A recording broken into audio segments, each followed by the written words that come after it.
Hello, everyone, and welcome to Clear Process Solutions Finance Automation Month. So this month we're going to be talking about finance automation, and joined with me on the call today is Lance Yoder, our partner.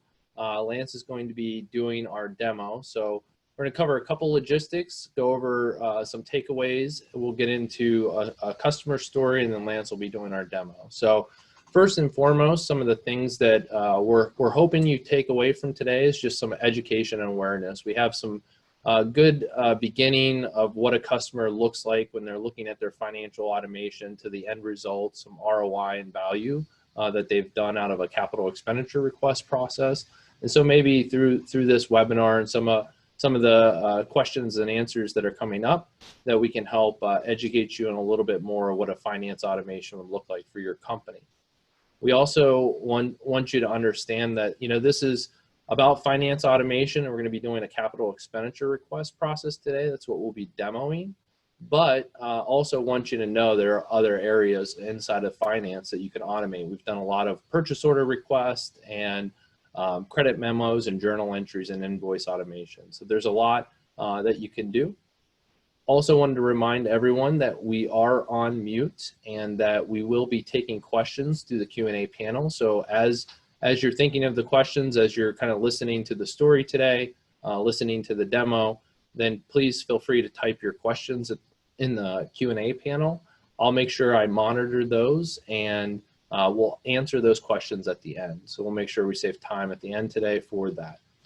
As a quick introduction to myself, my name is Justin Barr. I'm the CTO and co-founder here at Clear Process Solutions. I'll be your host today, kind of telling a story on behalf of one of our customers. So we have a unique way of telling a story where we go back to the beginning and we talk about the struggles that some of the customers went through, and then what that tipping point and that new beginning will be. From the new beginning perspective today, we're certainly going to be showing the demo of what a could-be capital expenditure request process could look like for your company, but we'll also be showcasing some of the results. At the end, we'll have the wrap-up and questions, and for those of you that don't know about CPS, we'll go ahead and cover a quick brief intro about CPS so that maybe you can learn a little bit more about our company. So with that said, we're going to go ahead and get started. So first and foremost, some of the common challenges we see in the finance automation space is really just understanding where to start. There's a lot of things that you can do from a finance perspective and automating your processes, and you can do it from an end-to-end automation, or you can focus on a very specific pain point within your organization. But we see that in general, there's a lot of angst in the finance community on just where to get started, because there's so many potentials, but where's the best potential? And a lot of what we see and how we help address that with our clients is through something that we call proof of value. So it's not biting off the whole elephant, if you will. It's actually taking a very small focused piece and then just trying to do that in a small 1 week, 2 week project, just to prove the value of what you're trying to accomplish and the results that you're trying to look like or achieve in your organization. Next, we see from a challenge perspective is just the cost of automation. Everything in business has a budget and a result, and you want to align the solutions that we're developing or that you're looking at with the cost and what your company is expecting. So we always do a lot of ROI and value modeling to make sure that we're achieving the results and the payback that you're looking to achieve in your organization. But it's always a question of, what is this really going to cost me? There's certainly a one-time cost when you think about the services dollars and maybe the product dollars that you have to buy. But then there's the reoccurring cost, whether it's a subscription or whether it's just administration of the application from an internal perspective. All things to consider when you're looking at cost.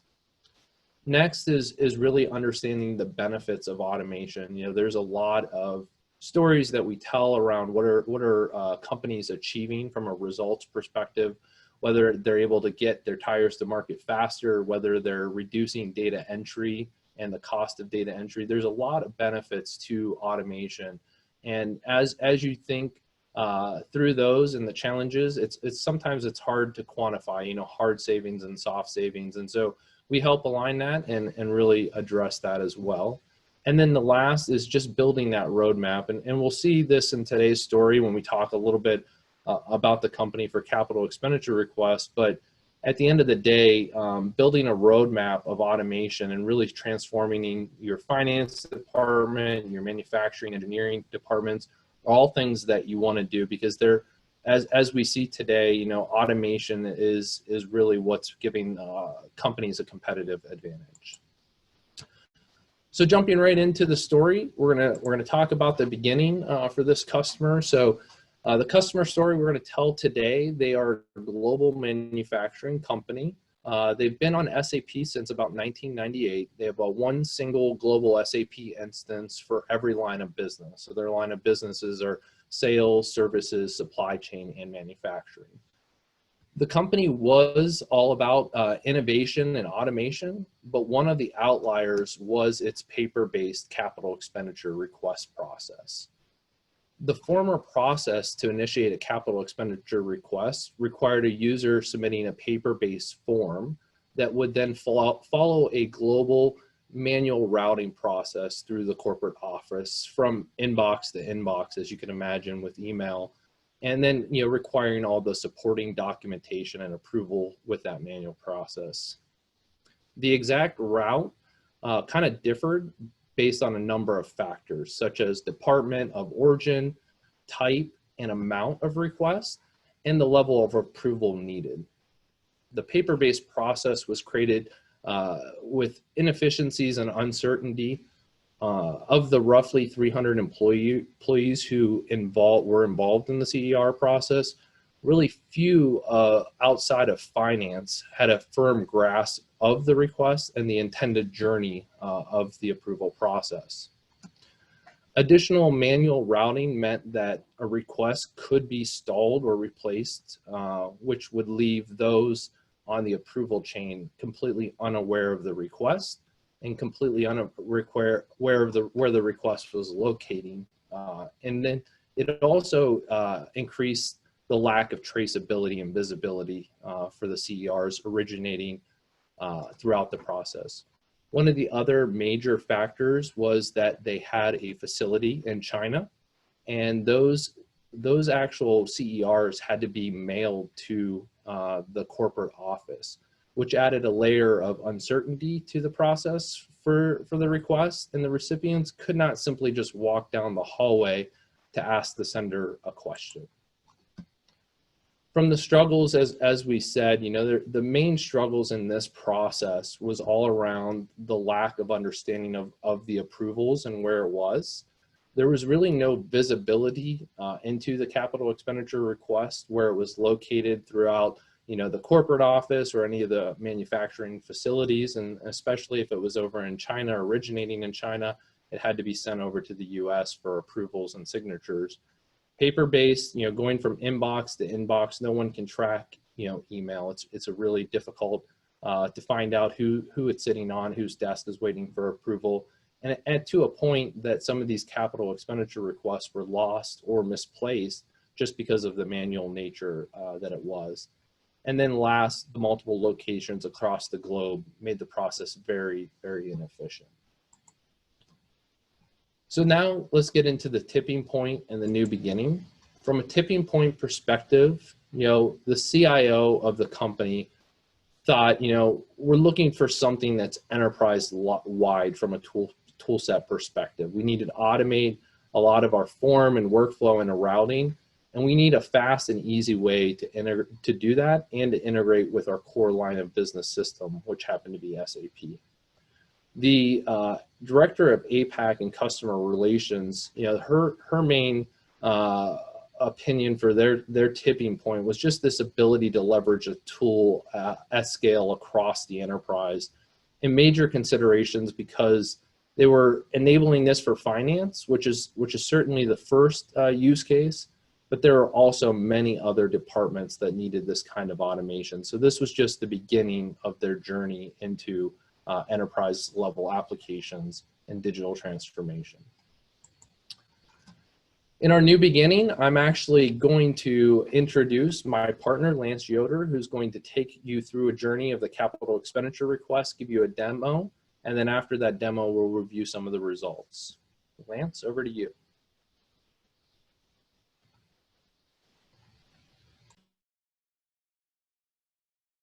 All right, thanks, Justin. Welcome to our demonstration today. My name is Lance Yoder, a partner with Clear Process Solutions. Just a quick overview of myself. I worked at Rockwell Automation for 10 years, doing a lot of SAP data management type of activities. Worked in manufacturing space for a while. My core primary focus was process improvement. That's how I got involved with Winshuttle and eventually Clear Process Solutions. I really enjoy working on problem solving and how to improve processes, and utilizing Winshuttle was a big part of that over my career there, and as well here as a consultant and now the director of our professional services team. So thanks for the opportunity to be here. I want to make sure we are all set with the screen sharing, so I want to see if we're good here. We're going to set this up, and okay, let's get started here. And what we're going to take a look at first is understanding what we're going to be doing with Winshuttle workflow and what we're not going to be doing. So with a CER request, oftentimes there's a lot of financial modeling that happens. You need to submit how much your request is for. Is there any depreciation, the future return on investment? All of these financial calculations are important to approvers and to the business as we determine, are we going to move forward with this particular request or not? So in many organizations, there's an Excel file that's used to collect that type of financial information. So I want to bring up an example of one here. So Excel is great at financial modeling. So we're going to allow Excel to do all of that kind of data collection. We're not going to replace that kind of functionality with Winshuttle. There's definitely the capability to collect data within the form, do calculations, and do some of this work if we wanted to.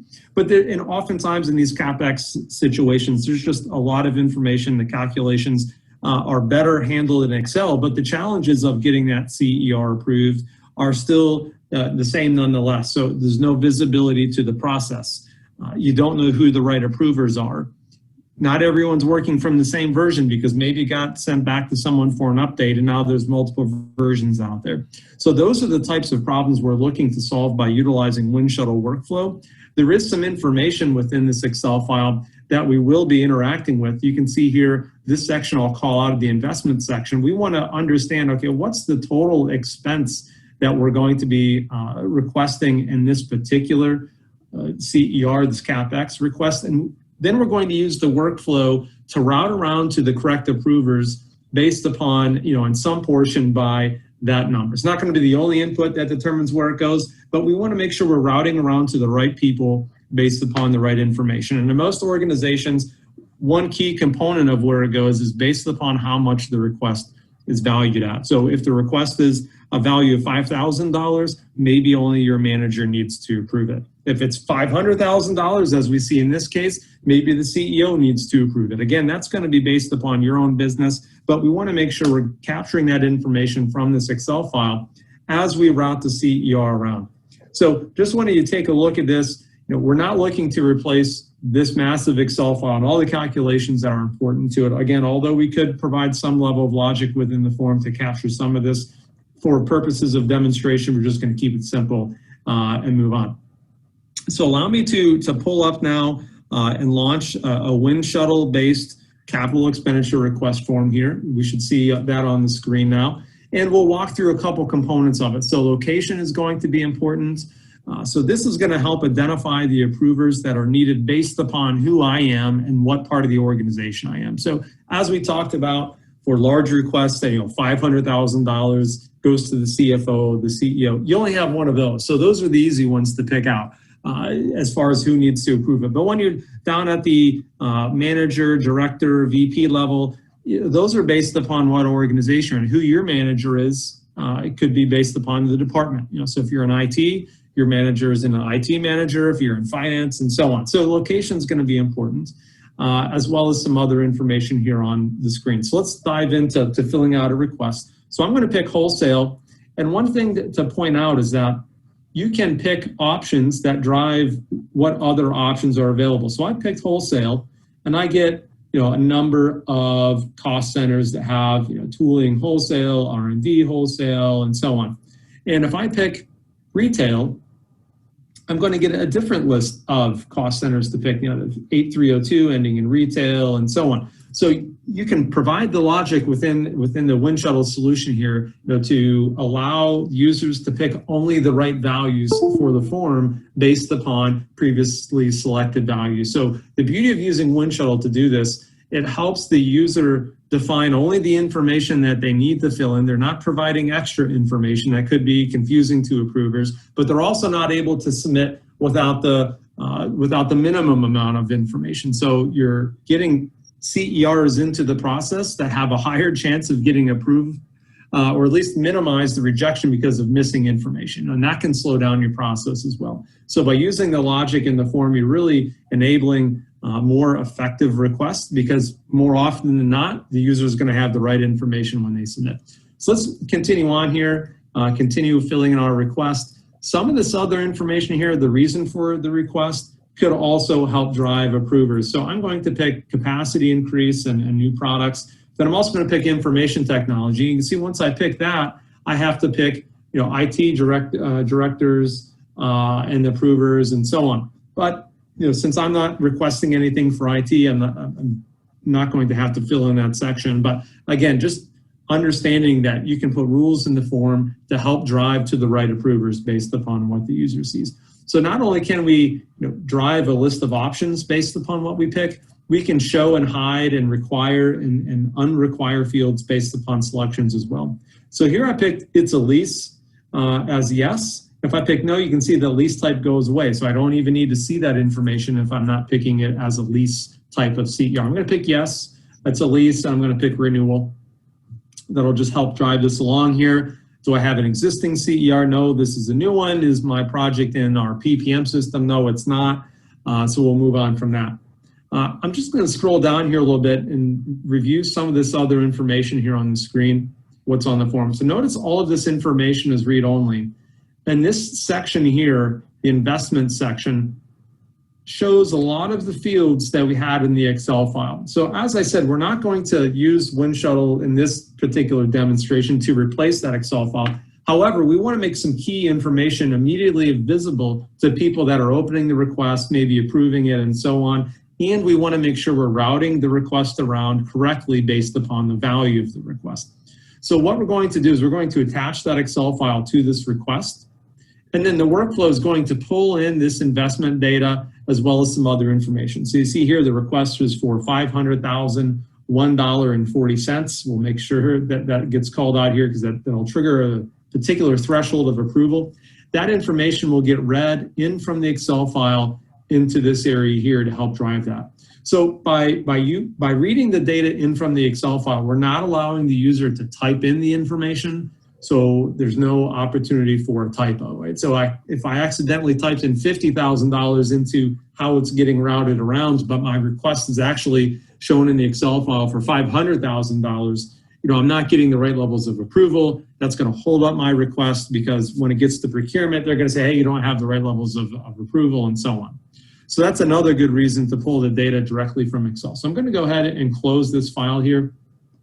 And then I need to add my CER spreadsheets. Oh, notice I hit refresh data, but I didn't actually supply the proper number of attachments. That's a good validation there to make sure the user is doing what's needed. I'm going to pick that $500,000 Excel file. Now I'm going to select refresh data. So now the workflow is going to go off. It's going to read in that data from the Excel file. And then it's going to assign a task back to me as the requester to validate all of the information that got pulled in is correct. I'll also have the opportunity to see who the approvers are in that case. And so let's just jump into an example of that. So I'm going to open up the request that got routed back to me after the Excel data was read in. So I selected my request here. And it's going to open up this process for me to review.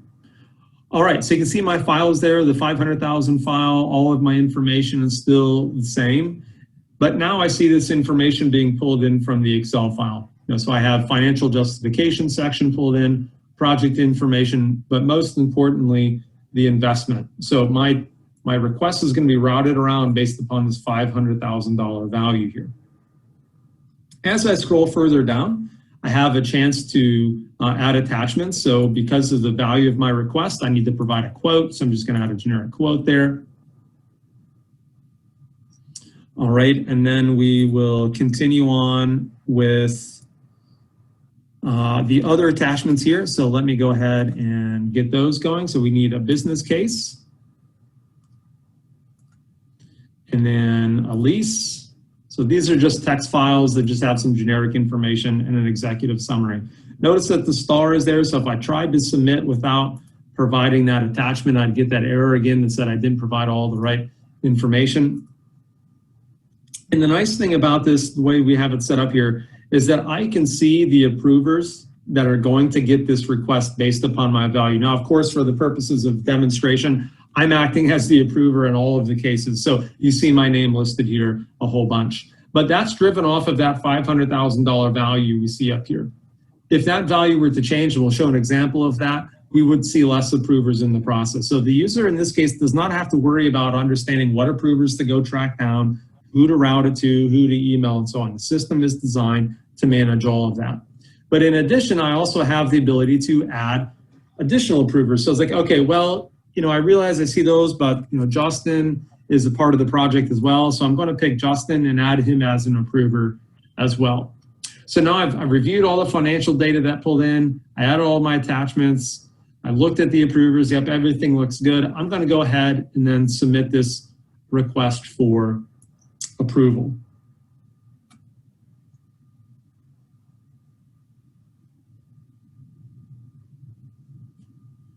All right, so as that is getting reviewed, the workflow again is going to read that Excel file because I did have the opportunity to delete my initial Excel file and then add a new one. So again, the workflow is going to read in the data, and if the data had changed, it's going to route back to the requester, right? So if the requester tried to trick the system by providing a small value file to begin with, then reviews the data and adds a higher valued file, the workflow is going to compare those totals and then route back to them to review that data. So there's no tricking of the system here. So also wanted to let you know that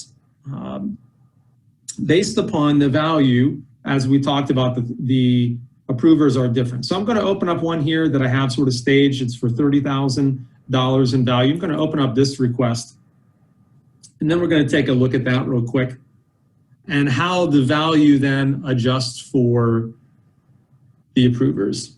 So I still have my wholesale, I still have the same initial data set. The only thing that I did was provide a $30,000 file. You can see that the value is now $30,000. I still need to provide my quotes and such, but now my number of approvers is greatly reduced because now I'm at the $30,000 level instead of the $500,000 level. So by setting up what we call reference data lists correctly, you can create a matrix of approvers that a business process owner, maybe someone in finance, can manage to set the thresholds of approval by business unit, by area, by department, whatever that may be, however you set up your process. You can manage that without changing your solution. So let me go ahead and bring up an example list that is used in our process here. So let me bring this over, the approver list. Here we go. All right, so here's an approver list. It looks sort of cluttery, but I want you to be able to see the whole thing here. So remember, I was in wholesale, so I was in the wholesale group, and my value of my request was $30,000. So it's in between $2,000 and $50,000. So by listing all of the possible approvers up here at the top of my matrix, I can then use values of yeses and nos to manage that process and who gets the approval process. So when I was at the $500,001, right? So I want to make sure I was at the top level here in between 500,000 and basically an infinite number, $1 trillion here. You can see all of the yeses that are applied, right? So we have some no's that are IT related or specific areas of the world. That's why we saw so many approvers on the screen, because all of these are set to yes. So I can go in here and change my thresholds or I can change my approvers yes or no, and it'll immediately impact any new request. It won't change any existing requests because those were already submitted. So here we saw when I went to the $30,000 request that I had 2 approvers. So just notice I had 2 approvers here because it was at the $30,000 level, and that relates directly to this line here with 2 yeses. So if I change location manager to no, maybe I don't need the location manager anymore for $30,000 requests, I'll stop editing that. And I'll flip back to my other request here for the $30,000, and I'm just going to refresh.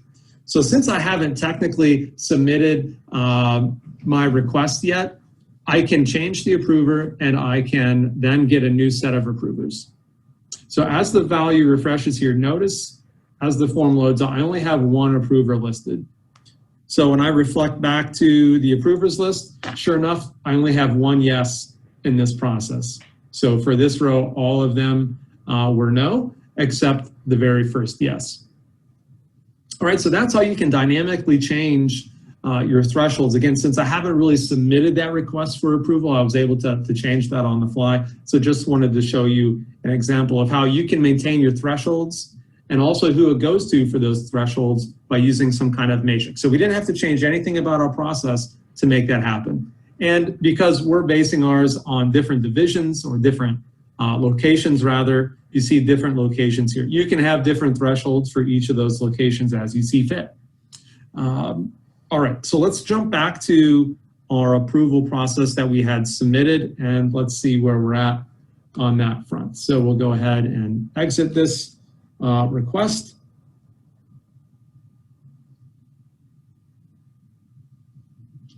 Okay, so the request I submitted, I had added Justin as an additional approver. So I want to scroll down here. I don't see anything in my task list here for additional approver. So I want to take a look at a process list here. And you can see, sure enough, here's additional approvers 1, CER approver. So remember, I added Justin as an additional approver.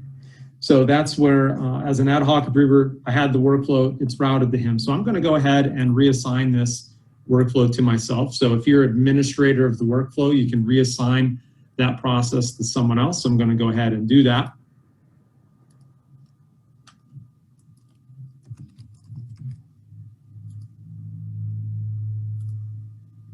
And reassign that request.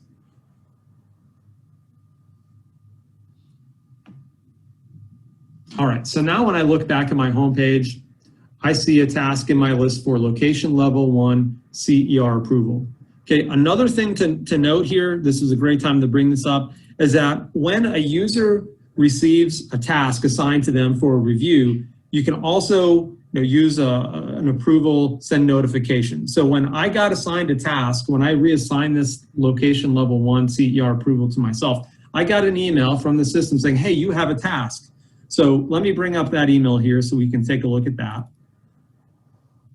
And let me bring this email over. So a couple things to note. All of the attachments I submitted in my request are here in my email. I get a little bit of information regarding who submitted the request, what task I'm doing, the due date, and so on. In addition to the Excel file that I uploaded and the 4 quotes, we'll skip reviewing the Excel file here, but you can see this is the Excel file that I submitted attached to the message. You also get an image of the form. So I can, without logging in to see my task, I can see the data that was on the form. So this is a PDF. The key about this is that if you're able to access your internet, or I'm sorry, your email, your corporate email from your phone, your mobile device, your tablet, or whatever, you can be approving these processes on the fly. So I get to see all of the attachments here. I don't have to open up the form necessarily. I see the quotes. It was just my generic quotes file and so on. And I can open up my task here, so I can click on this task and it'll open it up in a web browser. But in order to do that, I have to be on my network. So I'm either at the office or VPN'd in, because Winshuttle lives on your network. So I could click that or open up the web browser. Or I could simply use email approval and I could click approve, going to click approve here. And I should be getting this nice formatted email from Winshuttle. So Winshuttle And when I click approve, creates a nicely formatted email. This is important. You don't want to mess with the formatting. And I can add some comments. So I'm going to say, looks good to me. All right, so I can add my comments there. Those comments will get attached to the request and will be a part of the request going forward so other people can see the comments that other approvers have added. All right, so all I need to do is send that off. And the Winshuttle workflow system will be monitoring that email box that I got sent to. Every few minutes will say, hey, I received an email. It was from Lance. He approved his task, and it will move the process forward just as if I was an approver logging in through the web page and hitting a button on the form. All right, so that's one of the great features about Winshuttle Workflow is that email approval. So you no longer have to be in the office looking for papers on your desk to sign, right? So if your executive is traveling and you have a high value request, there's no waiting for her to come back and then sign that paperwork. She can get it on her phone, on the computer, later on, wherever she may be, she can just click approve, send the email. So let me take a look here. Now the process has moved on, and after I reassigned that from Justin to myself and approved it via email, let's take a look at the next step here. So now this is what the approver view looks like on a form view. So there's a field here I can pick a reporting category. So this is just really showing that each person in the workflow can have their own view of the form. So here everything is read-only because it's really up to the requester. It's the requester's detailed information. I'm just an approver. So I should either be able to approve this request and it moves forward, or I reject it and it goes back to the requester for revision, or maybe we're going to cancel the request because we're just not going to do it. So, but I can make some fields available for approvers and some fields read-only. So this is just an example that this is not a field that the requester had. It's only available for approvers. And for the approver, everything else is read-only. Here's my spreadsheet. I can still click on my spreadsheet and we'll open up that attachment. I see all of the other attachments there as well. I see all of the other approvers. I see that Justin was the additional approver. And I can see down here that this particular item, CER approvers, was reassigned to me. All right, so the additional approvers here, that was assigned to me. So we'll go ahead and hit approve on this one. I believe I may have clicked on the wrong one here from my list. So let me see what we have here in the list for me to work on. What I meant to click on was the location level 1 approver. So let me go ahead and select that. I accidentally clicked on the additional approver process. All right, but the same view here, as an approver, I only have this reporting category. And everything else is the same. You can see Justin approved it, or Justin was the additional approver, my attachments and so on. And here, this is the correct one that I was looking for. Notice my comments that I provided in the email are attached here. So those comments were added via the email. The email was sent in the Winshuttle processed it and moved it forward. So you can see when I reassigned something, when I reassigned that task from Justin to me, it showed that it was reassigned. So it was initially assigned to Justin, but then reassigned to me, and then I approved it, and there are my comments. So now we're on to the next level of the workflow, the location level 1 approver, and this is where we're at in that process. So really this process just continues on very similar to this. I can approve it. Here are my options as a requester. I can save my changes if I had any. The only thing I can really change is the reporting category. I can also add an additional approver too. So maybe I wanted to say, Mark is on the team. Mark's our CEO, so I add Mark to it, set him as an approver, and then some point down the line, we'll include the additional approvers too for that approval process. So I can again approve. If I reject, it'll go back to the originator or the requester to revise their request. They can choose to cancel their request or resubmit it. If it resubmits, it's going to go back through the whole process again. All the previous approvers will want to look at it again because something's changed since the last time they approved it. So I'm going to go ahead and approve this request, and then we'll move on and take a look at some other things. But really, what we've accomplished through our process so far, here you can see it moved on to the location level 2 approval, is utilizing Winshuttle workflow and the data provided by the user to create an automated, repeatable type process. So some of the challenges we talked about, no visibility. I can easily see where my requests are at. I can see who has them. This is information that Winshuttle captures out of the box, electronic timestamping, who requested it and when, who has it sitting with approval and how long have they had it. There's workflow history that's tracked all along the way. So we can see that we interacted with an Excel file that contained all the financial information. We routed it around based upon that value, in addition to the thresholds that we're seeing here in the approval process. We talked about how you can do email approval. So when approvers get a task assigned to them, they have the option to click the link and open the browser, and it'll see the request that way for approval. We also noticed how we could use email approval, where the user gets an email to approve the request, and they get all of the attachments. They see the history. Again, you can see even here that it was reassigned from Justin to myself. You can go into those items there as well.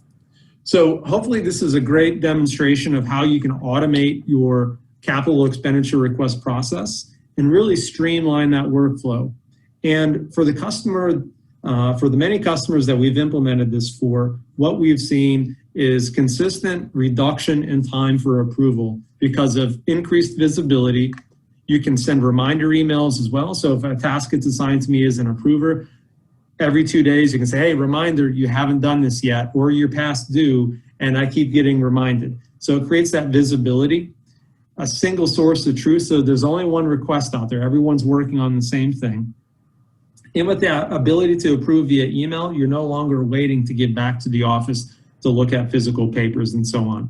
So it's reduced a lot of that time. It's reduced the rejection rates because of incorrect approvers. So you get so far up the chain, it's like, oh, this one shouldn't be routed to me, and now you have to pick the right approver. Or you feel that your item was approved, then the financial review happens and you didn't get high enough. So there's many reasons why processes get delayed and how Winshuttle can help you solve those problems. So I hope this was meaningful to you. And at this point, I'm going to turn it back over to Justin to wrap up our webinar for today. All right, thank you, Lance. It was a great demo. As Lance indicated, there's a lot of different benefits to that. So as such, we wanted to make sure that we got to some of the hard savings for a CER automation. So for this particular global manufacturing company, first and foremost, just creating that transparent chain of approval for all capital expenditure requests, and they also identified other manual business processes to automate along this journey of just automating the CER and seeing all these email approvals and all these the limits of authority and who needs to approve it. So all of that was really good for them, and they found other areas of their business that to continue on this automation journey. Before their automation, the CER process would take anywhere from about 4 to 10 business days, all depending on the number of approvers and how big the request was. But now, even the most complex, those $500,000 CERs that Lance showed can get through their process in about 1 to 2 business days. So significantly reducing that time for approvals. And then lastly, within the first month, about 70 people as we talked about 300 people using the process, about 70, there's about an average anticipated time savings of 2 hours for each person participating part of that process, and in their words, this payback was less than 3 months, given the 2 hours that it was taking for all the approvals and all the different things that were having to be done around a CER process and getting papers and sign off and managing that process. So a significant savings and a really fast payback, which everyone's looking for when it comes to ROI and value of these digital platforms. So as we wrap up the webinar, one offer we have here at Clear Process Solutions is just free finance automation estimates. We work with a lot of customers, And in those customers, they want to understand, how long does this take? What's it going to cost? What are my benefits? And we help with that. So we'll anyone that wants to during the webinar can email our email that we'll show here, and we can actually do a free assessment or a free estimate for you for your finance processes, whether it's capital expenditure request or purchase order.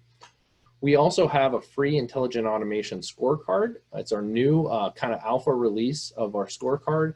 It is actually on our website. So you can go to clearprocesssolutions.com and just click fill out the intelligent automation discovery assessment. That will help you scorecard some of the automations, whether it's in finance or sales or engineering, manufacturing, supply chain. There's all different scorecards depending on what area of the business you're in. And last, just looking, wrapping up here and thanking everyone for attending. For those of you that don't know about Clear Process Solutions, we'll have another 5 minutes after this slide to just get through who Clear Process Solutions are, if you're wondering who we are and kind of what we do and what we specialize in. If you want to email us, for the people that want that free estimate, here's our email address for getting a free estimate for some of your finance automation. So I want to thank for those that are attending that know CPS, and for those that don't, I'm going to go ahead and start talking about a little bit more about our company. All right, so first and foremost, thank you. From a company perspective, CPS was founded in 2013. We have clients in over 20 states, employees in 8 states. We're a completely virtual-based company. A lot of our employees come from industry and come from large organizations all around automation, and really enjoy the virtual part of working with Clear Process Solutions.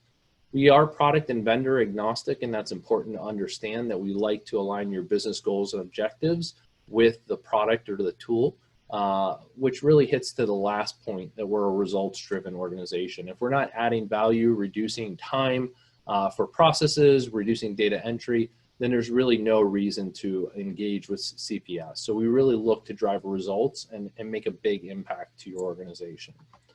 From a customer perspective, we have customers in many different industries, and you can kind of see those across the board. As our expertise is in business process automation, data and analytics, and manufacturing digitization, that really isn't a specific industry. It goes across many different industries.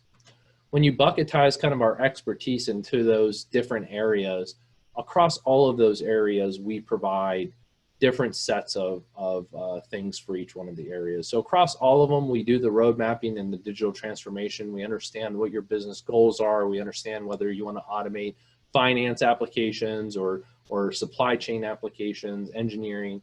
All those different finance and enterprise automations are certainly, in building that roadmap, certainly hit all of our different business lines. But then each individual business line has different things that we cover, from data governance and migrations to RPA and enterprise automation to helping with manufacturing digitization when it comes to blue collar automation, collecting data on the shop floor. That's where we see those different areas of our business and how we've been helping with automation. When it comes to the partners that we select here at Clear Process Solutions, they really have to meet 4 different criteria for us. First and foremost, they have to be in one of the major researchers, Magic Quadrant or Wave Report. That's kind of just an initial qualifying that they're in a leader's bracket or they're in the Magic Quadrant. Second, they have to be used by some of our customers with verified results. We don't want to recommend any technology platform or solution that we haven't worked with our customers and that don't have verified results and ROI. It also has to be a low-code application platform. CPS is not a company that's a body shop where we just put hundreds of people or 50 people in your organization to code and do a lot of coding. We actually like leveraging these low-code platforms so that we can shrink your project time to value. So instead of taking us 12 months or 6 months, it only takes us, say a month or 3 months to do some of these automations. And of course, the more complex takes a little bit longer, but leveraging these platforms, they do the heavy lifting for us. And the last thing around technology partners is we really do look to vet those from our CPS architects and the partners in the company, just to make sure that it's a good fit for our organization as a whole in the areas that we focus on with data and analytics, business process automation, and manufacturing digitization. When you talk about CPS's engagement model, there's really two ways to engage with CPS. There's either a strategy portion or an execution portion, but all of which we're looking to drive the results that you're looking to achieve. When you think about a strategy, CPS has three main buckets that we help out in strategy. And we've created these buckets because we've seen in the market varying customers and are at various stages of their digital transformation. So we actually created back in 2019 our own proprietary framework we call CPS Sync, which is strategy, intelligence, needs, and culture. In taking those four components into consideration, we help build your roadmap. We provide that clarity, whereas before it may have been a little bit unclear of where you were going and why you were going there. Second, we build proof of values really to make it go from unknown to known. A lot of people are trying out new technology, whether it's enterprise workflow or RPA or data and analytics, and they just don't know how it's going to work in their organization or with the results. So we often create a very small pilot, usually 40 hours or less. There's no licensing cost. You don't want to spend a large amount of money for that unknown of like what the return's going to be. So we do a lot of proof of values here to prove the value of technology, define the success criteria that you're going to see as successful in your company, and then we just give it a try and see if it's going to work for you. And the last thing from a strategic perspective is there's been a lot of disorganization or pockets of IT or shadow IT is a term, and all of those things create this disorganized company that has certain tools for certain areas, but not everyone knows about it. And then on top of that, maybe it's not their day job. So when we help companies form a center of excellence teams, it's all about getting organized. It's about a day-to-day focus on innovation and automation, not your second or third job. It's really your primary job. And that will really help align your business goals and direction with the technology that you're implementing throughout the organization. From an execution standpoint, as we had already seen in kind of the demo, the digital transformation platforms, we use those to really reduce your cost and at the same time increase the productivity of your organization without using programmers to do so. So those low-code applications really shrink that time to value, as we saw with the use case around the CER, less than 3 months payback using the platform. And then from a partnership perspective, a long-term partnership, we've created a unique offering on the market called Business Process Managed Services, BPMS. It's around a long-term partnership with CPS that really does include preferred rates. I mean, there's from both a project perspective and a support perspective, the rates can be discounted up to 25%. And that's good for the customer because they're getting cheaper rates. But then for us, it's a long-term partnership that we're helping build the roadmap and actually transforming your company and really focusing on automation and innovation. So it's a really good partnership and one that is a win-win for CPS and our customers. And then the last two things to leave you with is just all of the business process automation use cases that we were talking about. We talked about the accounting, legal, finance kind of areas today with CapEx and PO. For finance-based application. We've certainly worked with legal to do contract approval automations and approval process, but there's a lot of other areas in your organization from an engineering manufacturing side or a sales and purchasing side.